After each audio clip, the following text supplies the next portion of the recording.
Good afternoon, everybody. Thank you so much for taking time out of your day to join us. Thank you especially to all those watching online who couldn't be here today. My name is Chad Restrick. I get the honor to be the administrative lead for the HEPIUS program here at Johns Hopkins. And so we're going to have a lot of people to introduce, but I want to kind of give a little backstory to how we got to this moment right here.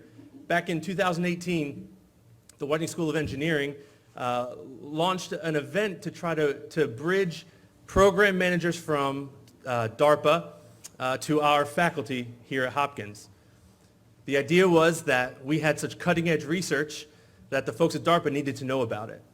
And so we carried out the first ever DARPA Day here at Johns Hopkins, where faculty could pitch ideas and then would get face-to-face time with program managers. Very successful day. It was very fun. But one of the most interesting people that I met that day was a young, energetic bioengineer named Amir Mambachi, who submitted multiple proposals, 4 to be exact, 4 proposals to pitch. And right then I knew that Amir was someone who wanted to engage with DARPA.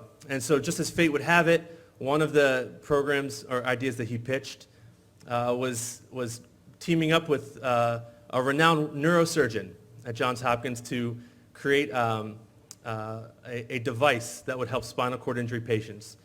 Well, fast forward to the beginning of the pandemic, and a program at DARPA was released to do just that.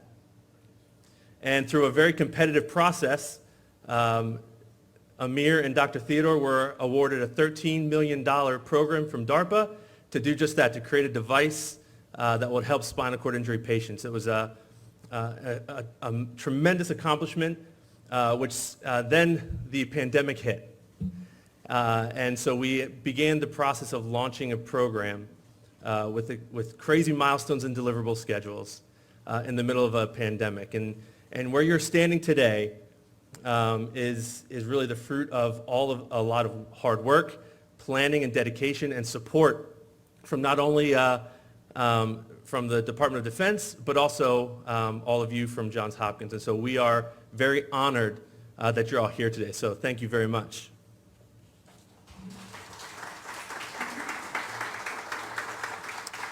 It's my honor now to introduce our co-directors of the HEPIUS Innovation Lab. First, I'll start with Dr. Amir Mambachi.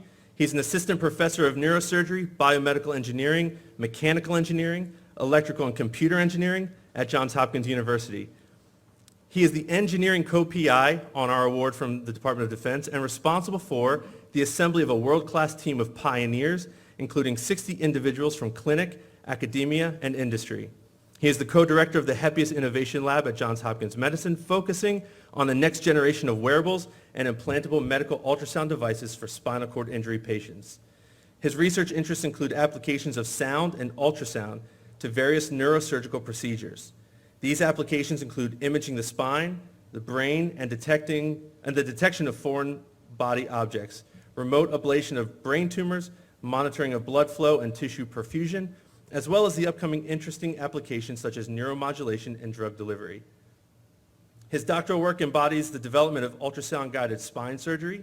He obtained his PhD from the University of Toronto under the supervision of Dr. Richard Kobold. Prior to joining Johns Hopkins, he was a postdoctoral fellow at Harvard-MIT Division of Health Sciences and Technology and the founder and CEO of Sonics Medical, a spin-off of his doctoral studies. Nicholas Theodore is the Donlin M. Long Professor and Professor of Neurosurgery, Orthopedic Surgery, and Biomedical Engineering at Johns Hopkins University School of Medicine. He is the director of the Neurological Spine Program and co-director of the Carnegie Center for Surgical Innovation. He completed his undergraduate studies at Cornell University and graduated medical school with honors from Georgetown. Dr. Theodore served in the U.S. Navy as a senior general medical officer with the United States Marine Corps and ultimately as chief of neurosurgery at Naval Medical Center, San Diego, overseeing the largest neurosurgery complement in the Navy. It was during his time in the military, especially after 9/11, that he was able to care for many service members and veterans who suffered neurological trauma. After spending almost 20 years in Phoenix at the Barrow Neurological Institute and serving as chief of the spine section there, he was recruited to come to Johns Hopkins to lead the neurosurgical spine program in 2016. He has been funded by the NIH, DoD, DARPA, and is a serial entrepreneur, having co-founded Excelsius Surgical in 2010, which has become the most successful launch of a surgical robot in medical device history.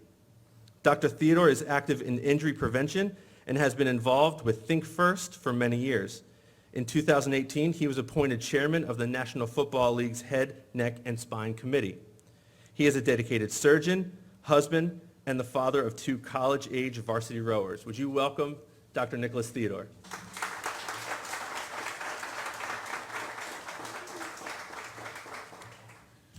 Thanks, Chad. Well, I'd like to thank everybody for taking the time to join us this afternoon. This is an absolutely very exciting day, and I will say that it is an incredibly proud moment in my life. Having been in neurosurgery for over 20 years and having the honor of taking care of patients with spinal cord injuries from the very beginning, from the moment of injury through the continuum of their care, and I realize that this is a very special group of patients. And if you look historically, we've gone 20 years and really have had no significant improvements in the outcomes of these patients. And it was my dream in coming here 5 years ago to look at how we make things better. How do we treat these patients? How can we develop technologies?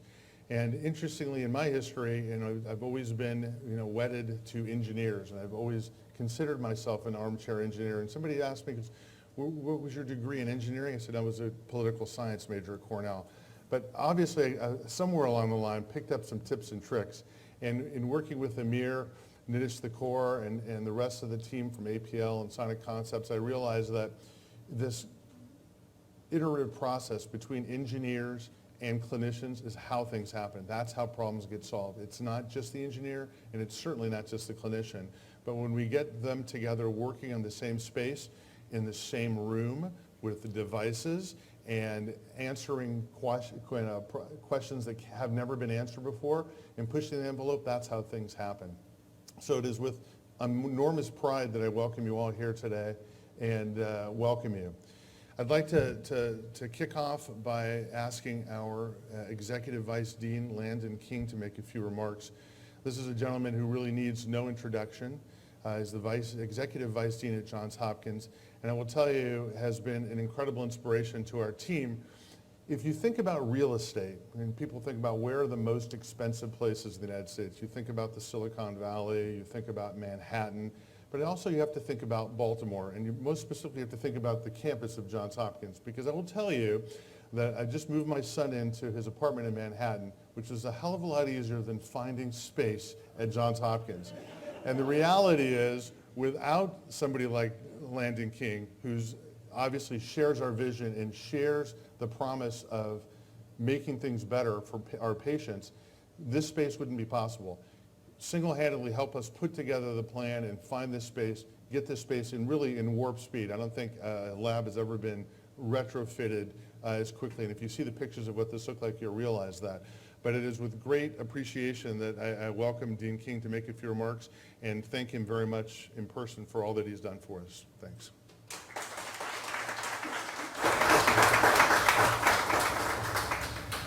Good afternoon. It's really a privilege to be here. It's a beautiful day in the neighborhood out there, and wow, is it beautiful in here. This is really extraordinary space. I want to just say a couple of things, if I may. The first is to say congratulations to Nick and Amir and all of you who are a part of the team. We know this is incredibly, incredibly competitive space to be in. I don't mean this physical space, I mean the space of trying to compete in the world of ideas. And that you all have come up with creative ways to make a difference in the lives of so many patients is really at the heart of what we hope to do and aspire to do at Johns Hopkins across the School of Medicine, Johns Hopkins Medicine, and Johns Hopkins University. And it's really manifest in the grant that you put together and the program that you created. And it's a privilege to have had the chance to work with you to try to think about how to problem solve. I hadn't quite appreciated the Manhattan reference, but it resonates. It resonates, and so thank you for that. Nick related his dream of making a difference and coming together to collaborate with our colleagues in engineering and others across medicine to try to identify important problems and think about how we can get traction on solutions. And again, that is so much of what neurosurgery is, it's so much of what engineering is, it's so much of what we do in medicine. So first is to say congratulations, and second is to say thank you. While Nick very generously said, I single-handedly did something, I hope that you all know that that is almost universally never true. And in fact, this story is very much a case of a lot of people coming together. Nick called out the pictures on the back wall that show what this space looked like not so long ago. You know, in the course of the pandemic, not to digress too much, in the course of the pandemic, we, as an organization, did really extraordinary things. And, you know, we're an incredible academic organization most of the time. That means we're thoughtful, we're deliberative, we're argumentative. But we were faced with a bunch of take that hill kind of moments. And we took a lot of hills. And for me, this opportunity, this adventure, was actually a take that hill kind of moment for the organization. Nick and his team had come together to put together an incredible and incredibly competitive proposal for support to address an important problem, and it was up to us to try to figure out ways to help them achieve that. And so folks in the dean's office, folks from the leadership at Bayview, Rick is here, Cheryl's here, folks from facilities and a variety of other places, and in particular Nick's team, came together to think about how we could get to do this. And so I want to thank you and your team, as well as all of the others named and unnamed who really came together to make this possible. It was generous of you to present it as me. I just get to cheer a lot. We had a lot of colleagues who made this happen. So thank you for letting me be a part of the day. Congratulations. It's really extraordinary, and I look forward to the exciting developments that I'm sure are coming. Thank you.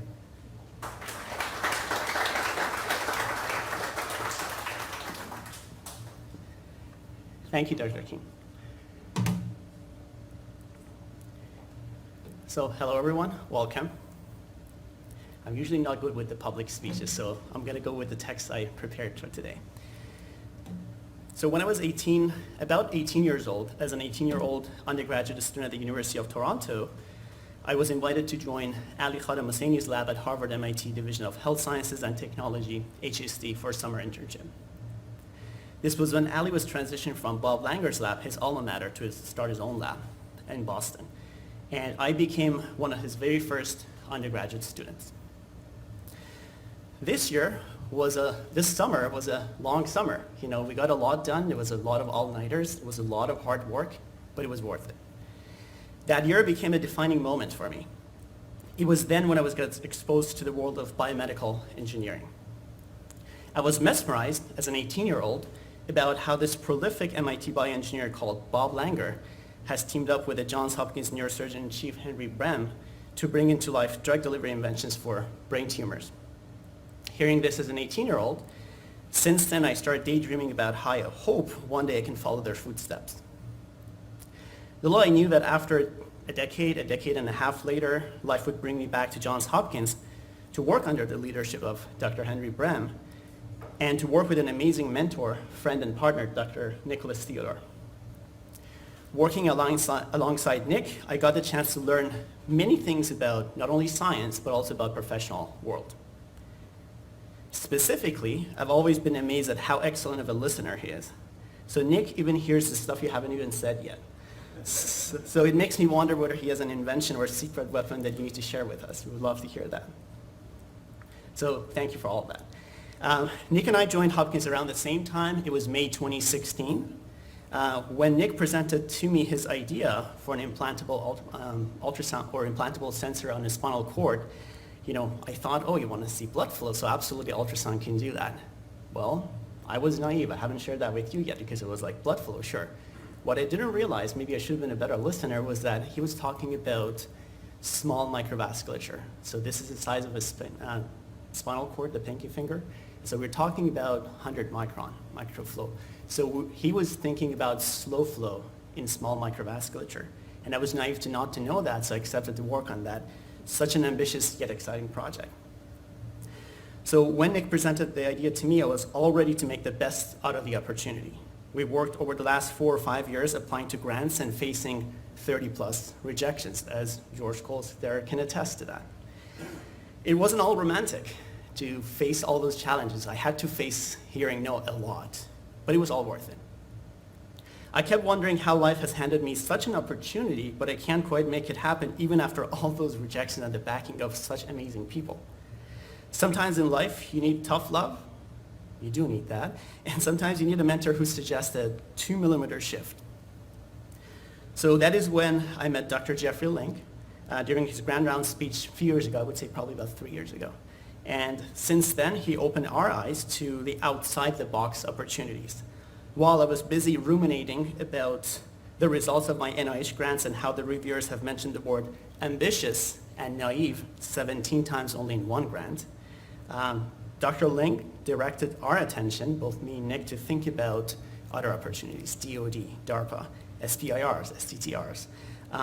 At the beginning, I was worried that DoD may not even fund someone called Amir, but that wasn't the case at all. Dr. Imandi and his team were fabulous and open to ideas, open to brainstorming, and they were the first to trust Nick and I with such an ambitious, futuristic idea. So without further ado, please help me welcome a role model to many of us, Dr. Jeffrey Link.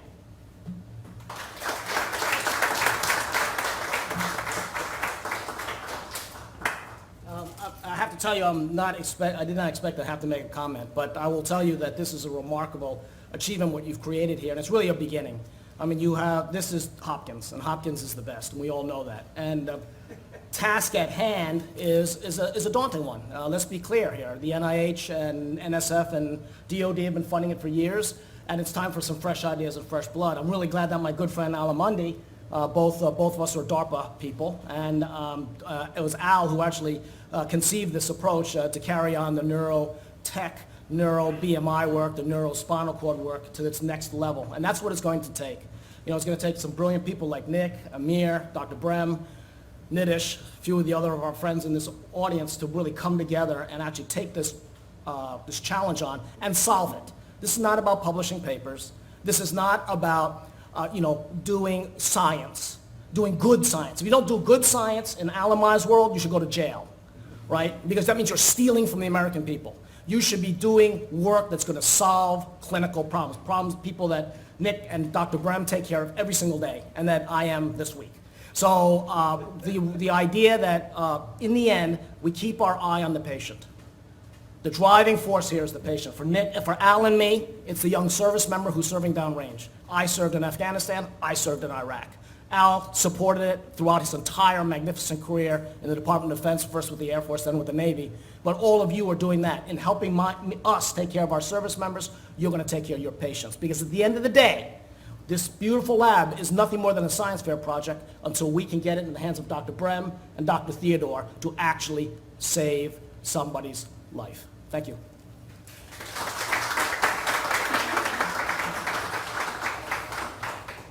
Thanks, Dr. Lang. Part of this coming together has really been a bit of serendipity, and that part of that serendipity really was the meeting of our next honored guest, which is Al Mundi. Al is a program director at the Biologic Technology Office at DARPA. And those of you who don't know what DARPA is, the reality is it is a government funding mechanism that allows us to, through the Department of Defense, to fund medical projects, and not just medical projects, but all types of projects. In the Biologic Technologies Office, it's all about medicine and how do we help the warfighter, how do we help support our troops in a medical mission. Al is a very highly decorated neuroscientist, electrical engineer, and came to DARPA with a vision of putting together a neurologic technology link, so brain-computer interface, prosthetics. If you look at his portfolio, the teams that he's managed, they were going to make a fundamental difference in the way we care for patients across the board, not just military, but civilians as well. And it was during that time when we got a chance to meet Al in my office, and we had long conversations about this really dearth of technology in spinal cord injury. And it was shortly thereafter that the BG Plus initiative was announced. And we're through those discussions and through putting together a team, we're funded, and I'm very, very proud for that support. But that vision, make no mistake about it, comes from the program manager, DARPA, who says, hey, I've got an idea. That idea then has to be pitched to senior leadership, and then the steward of that project, Alamonde, becomes a partner in this endeavor as we move forward. And it really has been, for me, an absolutely eye-opening experience. But I also realize that that's the way things should be done. And there's checks and balances, there's discussions that go on, and in addition to being a visionary, Al really has been a great partner in this endeavor. And with that, I'd just like to welcome him and thank him for his support. Professor.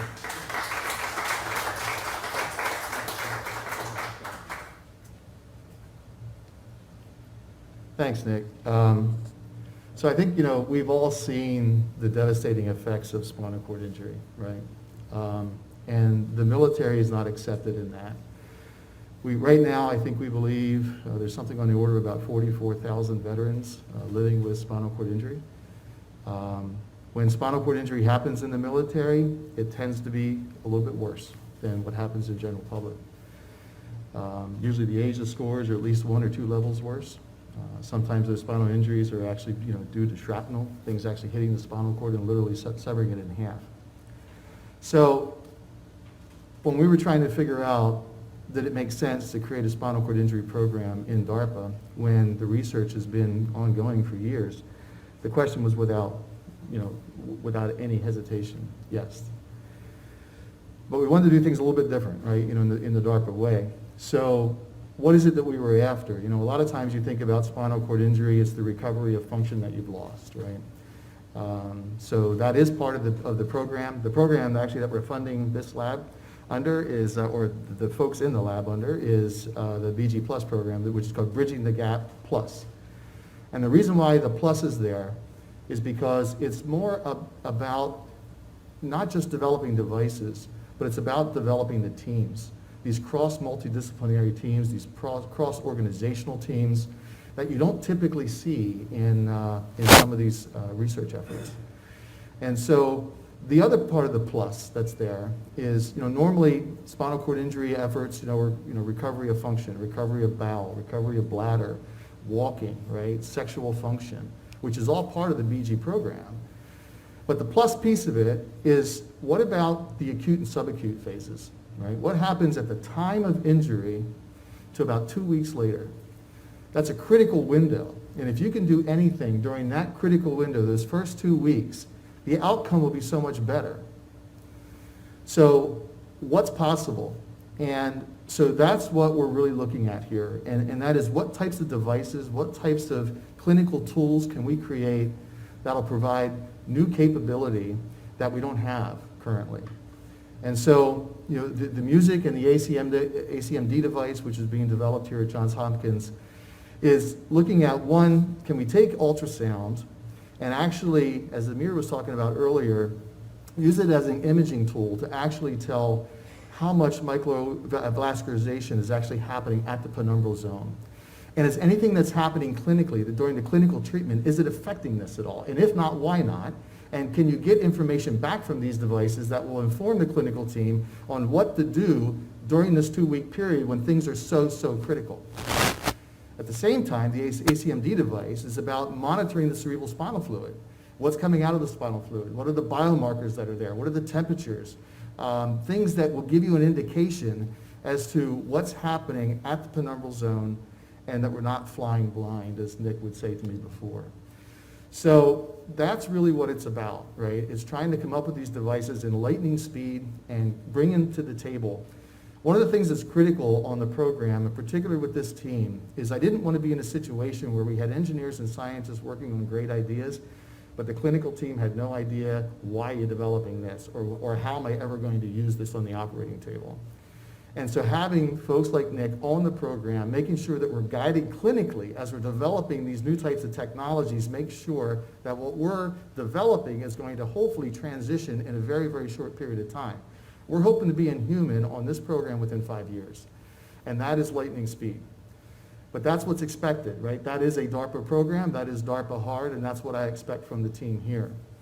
So, we're off to a great start. I think, just the lightning speed of standing up this lab and support of this lab, right in the middle of the clinical area. Hopefully this lab has, time well beyond the BG Plus program, right? Being co-located here, the bioengineers and so on, working with the clinical staff, there's more to come out of this, I'm sure. So, the Hopkins team, between, the surgical neurology, between radiology, between biomedical engineering, between the APL staff that's behind the program, behind Sonic Concepts, which is helping us develop all the ultrasound devices, and Columbia University, which is developing some of the actual ultrasound devices itself. That is a world-class team, and we don't expect anything different from a DARPA effort. And it was very clear when this proposal came across my desk that this is something that we wanted to invest in. So it's an honor to be here. It's a pleasure to work with the team, and I really look forward to what comes out of the lab. Thank you.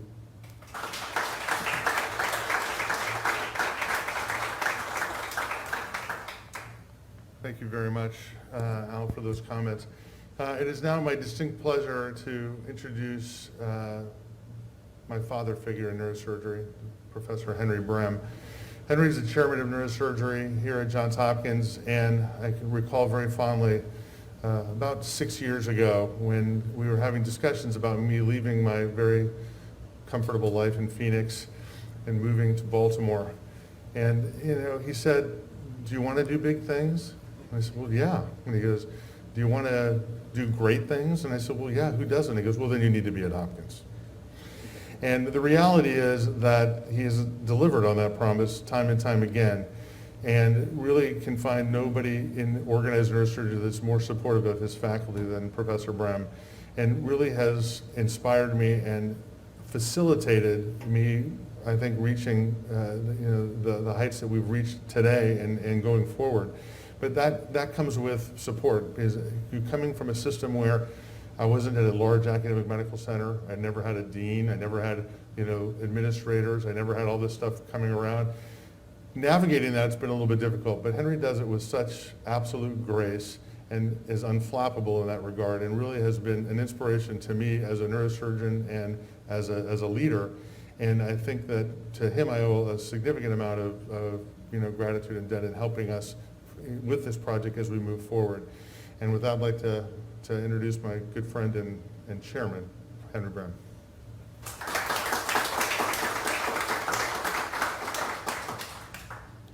Well, I have to say that I stand here today with an enormous amount of pride and gratitude and excitement. I think that we are in a historic moment with all of you here together with us to really do something that is extraordinarily important and will save lives and save quality of life. The history of this department, or of neurosurgery, really comes from Johns Hopkins. As many of you know, about 1902, Harvey Cushing, who's the founder of the field of neurosurgery, was here at Hopkins and faced a specialty that had over a 90% mortality for any operative intervention or any surgery that was done on the brain or the spinal cord, meaning 9 out of 10 people didn't leave the hospital. He was dauntless and innovative, and he said that can't be that way. And over the course of his career at Hopkins, through about 1911 when he left, the mortality went from 90% to 10% and eventually to 2% and now to a fraction of 1%. But how did he do that? People would say that one of his greatest contributions was the establishment of the Hunterian Laboratory at Johns Hopkins, where he said that surgeons and clinicians need to work in the laboratory on clinical problems and solve them in the laboratory and then bring them back to the clinic. So to fast forward to today, because we've tried very much to keep that spirit and that goal and that mission alive in our department and at Johns Hopkins.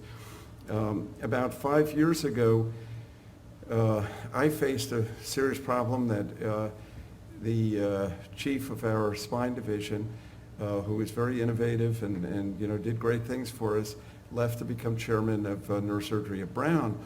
And so I started with our colleagues in the medical school a very large international search of who could step up and really elevate the spine service. And we looked at people from all over the world, the best people in the spine field. But I was very troubled about who could we recruit and who would the best person be. And I spent a weekend, Amir mentioned my probably closest friend and colleague, and Bob Langer, who is one of the world's foremost biomedical engineers at MIT.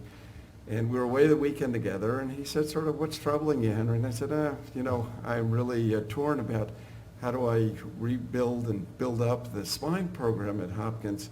And he said, well, I have an idea. And I said, I rolled my eyes. I just said, Bob's great. He's an incredible engineer, incredible innovator, started 30 companies, has more patents than any American since Thomas Edison. He doesn't know neurosurgery and he doesn't know spine. I said, sure, who is it, what is it? And he said, well, there's Nick Theodore is the most amazing, innovative neurosurgeon, spine surgeon that I've ever seen. He said he's doing the first-in-man spine implants for spinal cord injuries, putting polymers that, of course, Bob Langer had developed into humans, and he's doing it with such eloquence and finesse and scientific, incredible integrity and innovation. He said, boy, if you could get him, that would be the home run, that would be the score. And in fact, Nick and I were already talking, and we were, that sort of sealed the deal from my side that he had Bob Langer's endorsement as well as all of the neurosurgeons. And Nick, as he said, really had very, very ambitious goals of not coming here just to do neurosurgery, which he does amazingly well, but to really change the field of neurosurgery and to look at what we're not doing and not able to do and how to figure out how to do it, because people suffer so enormously from what we don't do. And combining with Amir Madachi and then many, many, many colleagues in the room and elsewhere, and inspiring them and getting everybody to contribute their areas, and then incredible support from Bayview, with Rick Bennett, with the medical school, from the dean, from the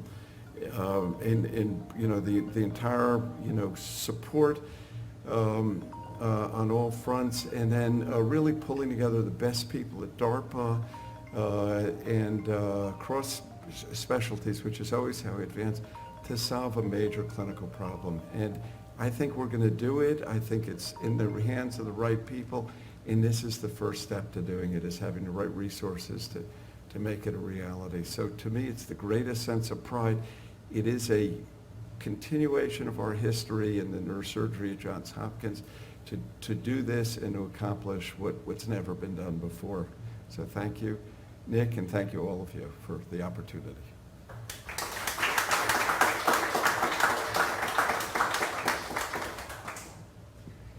Thank you, Dr. Brown. So next we would like to hear a few words from the Dean of Engineering, Dr. Ed Schlesinger. So Rachel is going to play a video by him, and then after that I would like to invite Dr. Larry Nagahara, Associate Dean of Research at Whiting School of Engineering. Thank you. It's a pleasure to be able to celebrate the opening of the HEPIUS Lab and to have this chance to recognize some of the extraordinary partners who have made this possible, including DARPA's Bridging the Gap program for their support of this visionary and ambitious initiative. Doctors Mambachi and Theodore, of course, for their leadership and commitment to advancing technologies that will improve lives, and the many scientists, clinicians, and engineers from the Johns Hopkins Schools of Engineering, Medicine, the Applied Physics Laboratory, and other university divisions, whose vast and deep expertise and commitment to collaboration are what make such groundbreaking innovations possible. This is important work in terms of the technological advances it will generate, as well as the profound impact it will have on the lives of those suffering with spinal cord injury. But it's also important because it provides a model for moving medical innovation from concept to human use. We are committed to using our expertise, our resources, and our collective experience to making a profound impact on society, to solve real problems and improve people's lives. And the HEPIUS Lab will enable us to do just that. I'm thrilled that the Whiting School is a partner in this important effort, and again, I want to offer my heartfelt congratulations.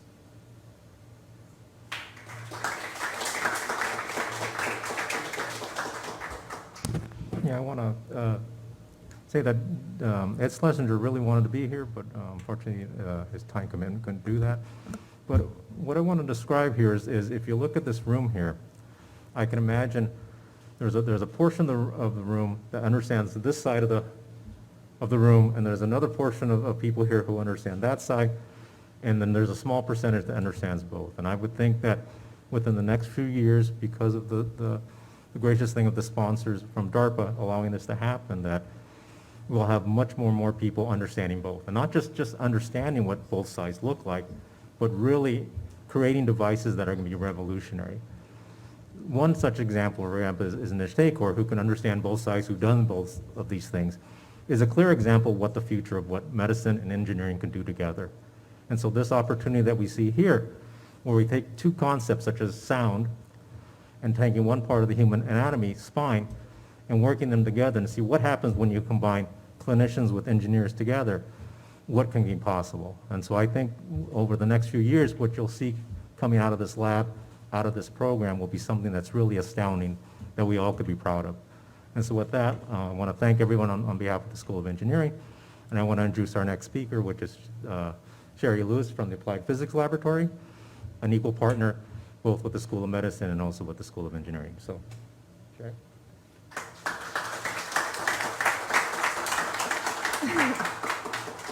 Well, I'm going to first start by saying I'm not Sherry Lewis. So my name is Susie Kennedy, but I am representing the Applied Physics Lab. And I wanted to say, thank you guys, thanks everyone so much for inviting us to participate today and to be a part of this really, really important effort.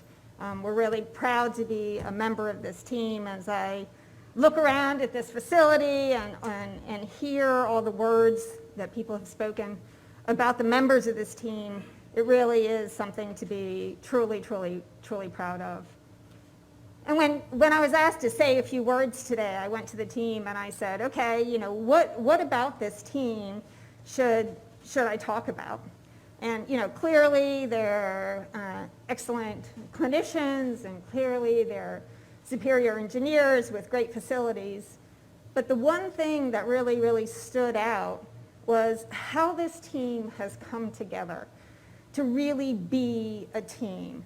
Not only are they, world-renowned experts in what they do, they really like each other and enjoy working together. And I think that's what's going to be the magic of this team, is that combination of clinical, of engineering, of facilities, of a critically important mission, with that team spirit and with that really, truly enjoyment of working together. That's where the magic happens. That's where innovation happens. And that's what we really look forward to being a part of. So thank you all very much.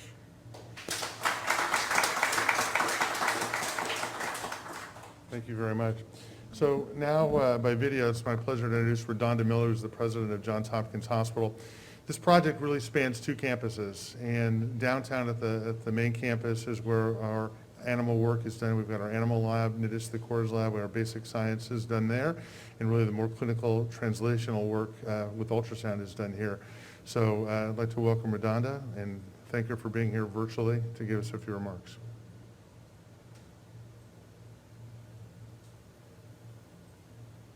Good afternoon, everyone. Thank you so much for giving me the opportunity to say a few words. I certainly wish I could be there in person on this grand opening of the HEPIUS Lab. Congratulations to all whose tremendous innovation and hard work has led to today. I'd especially like to thank and congratulate Dr. Minbachi and Dr. Theodore. Your inspiring leadership has certainly made today a reality. I think if we look throughout history and we look at scientific advancement in particular, we'll find that the greatest and most profound advancements have come through exploration that is not limited to one person, one department, or one discipline. Rather, it comes from bringing together the brightest minds from multiple disciplines to find the answer to a question or the solution to a problem. Like the race to the moon. To safely fly 3 astronauts, Armstrong, Collins, and Aldrin, nearly 240,000 miles to the moon, to take that one small step for man, that one giant leap for mankind, took about 400,000 people over 9 years of the Apollo space program. And certainly it took astronauts, we know that for sure, but it took mission controllers and engineers and scientists and doctors and nurses and mechanics and programmers and contractors, and I could go on and on. But that mission allowed us to answer questions, simple questions we had in childhood. Is there a man on the moon? Is the moon made of cheese? Spoiler alert, the answers are no and no. But it answered even more profound questions, insights into the mechanics of space travel, insights into the geology of the moon and the origin of our solar system. Really great, profound, impactful advancement. The work of the HEPIUS Innovation Lab certainly may be distinctly earthbound, but it is of vital importance for thousands and thousands of individuals suffering from spinal cord injury. And there are so many questions still to be answered and problems to be solved. Every year, the United States sees around 17,000 new spinal cord injuries, 17,000 patients with a permanent limitation to their mobility, 17,000 patients whose lives have been upended, 17,000 patients whose health trajectories might be improved if we could better see inside the human body and note in real time physiologic changes that lead to poor outcomes. Enter you all, enter innovation, enter the immense contributions of this multidisciplinary team. You locked on a potential solution, the need, familiar devices, catheters, ultrasound, and reimagined their use to provide real-time data about what's going on in the body and then target treatments. You drew in a wide array of multidisciplinary experts from the School of Medicine, the Applied Physics Lab, the Whiting School of Engineering, other renowned institutions, private technology firms, all to work together to develop that solution with its potential to create better outcomes for our patients, and with the goal to move from concept to reality within 5 short years. And you did this, by the way, during the middle of wave after wave of the COVID-19 pandemic. Incredible. Exploration, not in space, but in the lab, that could someday have real-world applications on our hospital units. I'm so excited by the potential of the HEPIUS Lab and its ability to drive great, profound, and impactful advancement.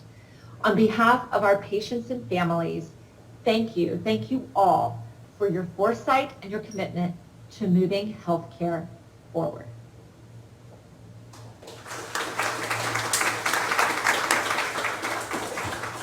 So just by way of historical context, on this very site, or within a few miles of here in this area, really has been medical care has been continuously delivered for over 200 years, since the 1700s, beginning with an almhouse near the Bayview campus here.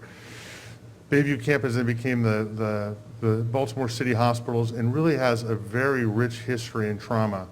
When I came here 5 years ago, I realized that this campus here has a unique presence. It has been here really one of the longest continuing run medical areas in the whole eastern seaboard, if not the United States.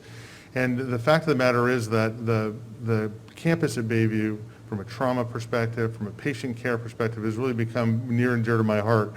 And it was at that time when we were looking for a place to settle, and we were able to identify this space, that I got to meet the president of Johns Hopkins Bayview Medical Center, Rick Bennett, who really has been an unbelievable supporter of our endeavor and a great person who shares our vision for bringing more technology and more innovation to this campus. And this has had a rich history in Hopkins with Johns Hopkins, and now we're very happy to be a part of that. And I'd like to welcome Dr. Bennett. Thanks, Nick. It's my pleasure to be here today. I started my career as a real doctor and a geriatrician, and in fact studied pressure ulcers. And many of my patients had severe spinal cord injuries and severe pressure ulcers. So I've been doing this for a long time, so I anticipate the results of this study. I want to reflect that on this campus we've partnered with the federal government in a number of major programs over the decades. 80 years ago this month, a young physiologist named Nathan Schock arrived here at Baltimore City Hospitals to study aging in older men in the building right next to us. 25 years later, in the Lyndon Johnson administration, he opened the largest gerontologic research center in the world, and it remains here. On the north side of the campus, you'll see a 500,000 square foot building shared by the National Institute on Aging and the National Institute on Drug Abuse. In the 1950s, the Department of Defense was concerned about nuclear war in Europe and the effects of radiation on the bone marrow of our soldiers. DoD partnered with investigators at Johns Hopkins to figure out bone marrow transplantation on this campus, which became the basis of what we now call oncology. Fast forward almost 70 years, we're now using immunotherapy and potentially curing metastatic lung cancer. So as I'm standing here today with all of you and looking at this relatively small yet beautiful, wonderful space, I look forward to coming decades to see what will become of the team here and how you will continue to grow and make patient care better for everyone. Thank you for allowing me to come here, Nick. Appreciate it.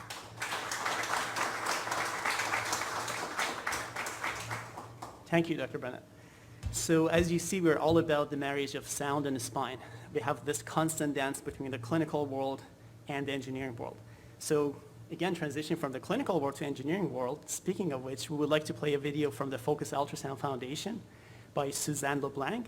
And we're honored to have Emily White, the Director of Operations from the foundation, here with us. Welcome, Emily, and thanks, Suzanne.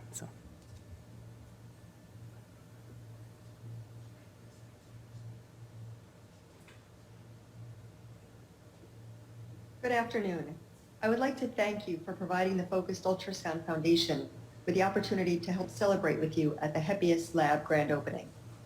The Focused Ultrasound Foundation is based in Charlottesville, Virginia. Now, Focused Ultrasound is a non-invasive therapeutic technology that could transform the treatment of many medical disorders. Every day without it translates into unnecessary death, disability, and suffering for countless individuals. We foster collaboration, build knowledge, and streamline the process to overcome barriers and thus accelerate clinical adoption. With our mission statement, saving time, saving lives, our belief is that focused ultrasound is the most powerful sound you will never hear. As a neuroradiologist and the current Director of Clinical Relationships at the Focused Ultrasound Foundation, it is my job to engage passionate researchers and clinicians into the focused ultrasound ecosystem. I clearly found one as I was inspired listening to Amir Manbachi on our first phone call as he described his plan to improve the treatment of patients with spinal cord injuries. We are proud that Dr. Amir Manbachi, Dr. Nicholas Theodore, and their collaborative team at Johns Hopkins has received a $13.5 million DARPA award to develop implantable ultrasound devices for patients with spinal cord injury. Thousands of U.S. service members and civilians who could benefit from this technology are imminently waiting for this, and the plan is to do this within a 5-year time period. With a device the size of a Band-Aid placed along the spinal cord, there are two important parts to this research. The first is to use ultrasound for improved diagnosis to monitor parameters such as blood pressure around the spinal cord, oxygenation, and temperature. The second plan is to use ultrasound as a therapeutic technology. Now, focused ultrasound is going to be used to neuromodulate the cells when they are not functioning well during recovery from a spinal cord injury. Similar to how the sun's rays can be focused by a magnifying glass, therapeutic sound waves from the device can, in theory, be focused to modulate tissue to increase blood flow and promote healing and change the way the cells work in the spinal cord. Dr. Manbachi's work will be the first study in the world to explore how focused ultrasound can neuromodulate the spinal cord, and the implications for improving the clinical outcome for spinal cord patients is enormous. We are excited to have this team at Johns Hopkins use focused ultrasound and research this new endeavor. Congratulations.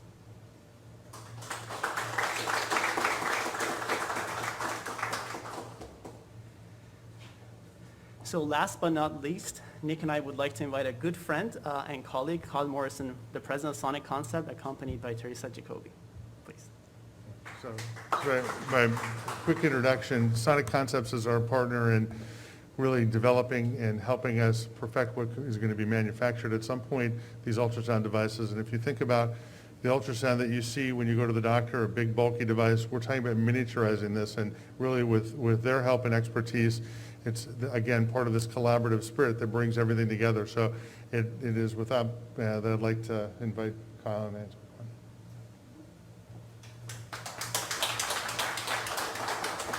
Thank you, Dr. Theodore and Dr. Mambachi. Kyle and I are extraordinarily humbled and privileged to be here.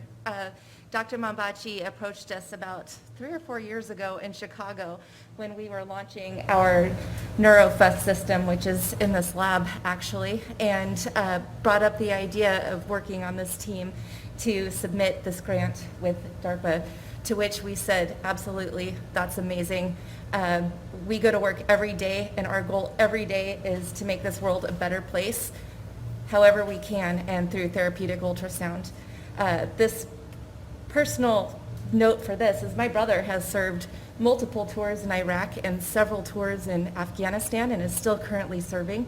So this is definitely an important project.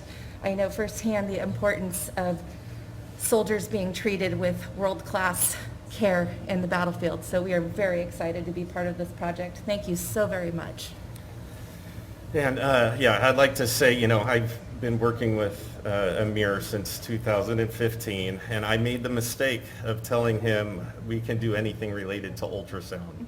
Ever since then, he's given us a couple challenges. This being one of them that we're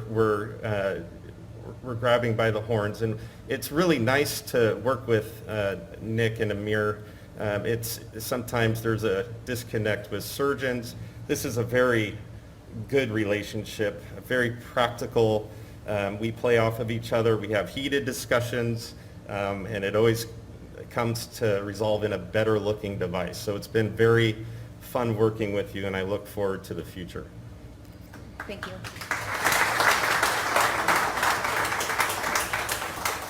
So thank you, Carl and Teresa.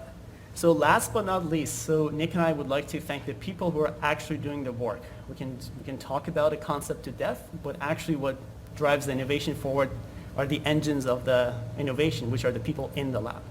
So we're going to say a few names, and if you don't mind, just like wave. And between Nick and I, we hope we won't forget people.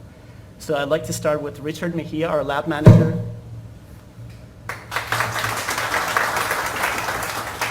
Johannes Sehe, our medical student and future neurosurgeon. Geltrude Demsuk, our office manager. George Coles from APL. Dr. Eli Curry, our postdoc scholar. Haley Abramson from Dr. Fariba Al-Baglu. Austin Duvini.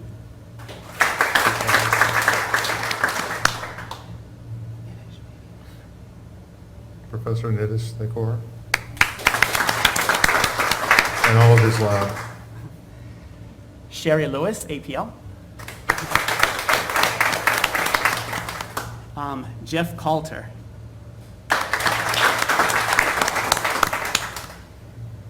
I'm trying to see if we forgot it, but Rasika Tombre.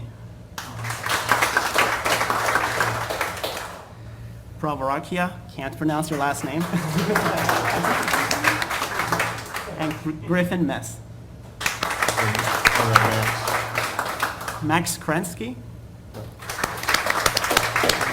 He's virtual. With that, thank you for being here and listening to speak. The next thing in line is Chad Restrick is going to direct the speakers to be at the ribbon cutting ceremony. So Chad, please. Thank you all. So I'm going to invite, if you were a speaker today, would you please join Nick and Amir up front as we cut the ceremonial ribbon.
All right, so we have about 15 speakers left.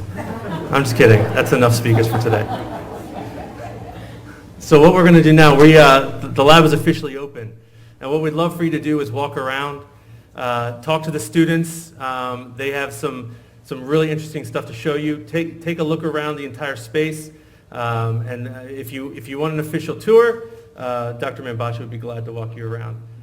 There are water bottles in the break room behind me, but because of COVID, just drink it in your car on the way home. So with that, this is the official end of the program. Thank you all again for being here, for your support of this project and this team, and we can't wait for the future. So thank you all so much.